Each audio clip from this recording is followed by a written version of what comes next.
حضرت میرے 10 سال کی نماز قضا ہے تو مجھے اسے ادا کرنے کا آسان طریقہ تعلیم فرمائیں۔ دیکھیے، اگر واقعی 10 سال کی نمازیں آپ کی قضا ہوئی ہیں، بہرحال سب سے پہلی چیز تو یہ ہے کہ آپ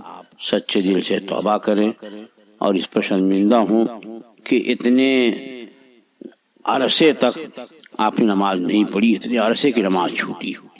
نمازوں کا صحیح حساب لگائیں کہ اتنے سال میں اتنے دن ہوئے تو فجر کی نماز اتنی ہوئی،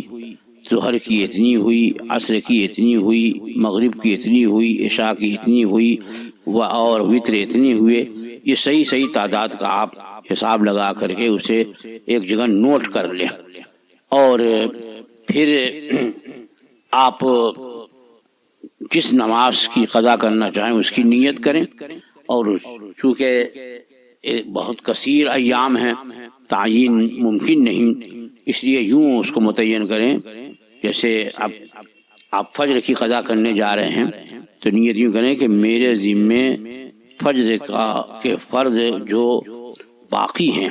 میرے ذمے فجر کے فرض جو باقی ہیں ان میں سب سے پہلی والی یا سب سے بعد والی کی قضا کرتا ہوں۔ اسی طرح سے ظہر میں بھی کہ میرے ذمے ظہر کے جو فرض ہیں ان میں سب سے پہلی والی یا سب سے بعد والی کی قضا کرتا ہوں۔ ظاہر بات ہے کہ جب یہ پڑھ لیا تو اب یہ ذمے نہیں رہی، پھر نیت کریں گے تو میرے ذمے جو فجر کی فرض باقی ہیں ان میں سب سے پہلی یا سب سے بعد والی کی قضا کرتا ہوں، اس طرح نیت ہوگی۔ اور تکبیر تحریمہ پڑھنے کے بعد اگر ثنا پڑھے تو بہتر ہے، اور اعوذ باللہ بسم اللہ پڑھ کر کے سورہ فاتحہ پڑھے، اور کوئی ایک چھوٹی سورہ یا چھوٹی 3 آیتیں بھی پڑھ لے، اور آسانی کے لیے 4 رکعت والی یا 3 رکعت والی فرض میں تیسری اور چوتھی رکعت میں اگر سورہ فاتحہ نہ پڑھے بلکہ 3 مرتبہ سبحان اللہ کہہ کر کے رکوع میں چلا جائے، یہ اس لیے تاکہ کہ زیادہ سے زیادہ اور جلد سے جلد جو ہے وہ اس کی نمازیں جتنی قضا ہیں ان کی ادائیگی ہو جائے۔ تو سورہ فاتحہ کی جگہ 2 کے بعد تیسری اور چوتھی رکعت میں سورہ فاتحہ کی جگہ پر 3 مرتبہ سبحان اللہ پڑھ کر کے رکوع کرے، اور رکوع کی تسبیح 1 مرتبہ پڑھے، لیکن رکوع میں پہنچنے کے بعد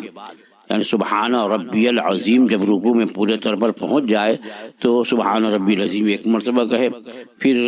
ربنا ولک الحمد کہتا ہوا کھڑا ہو اور اللہ اکبر کہتا ہوا سجدے میں جائے، اور سجدے میں جب پہنچ اچھی طرح سے سجدہ کرے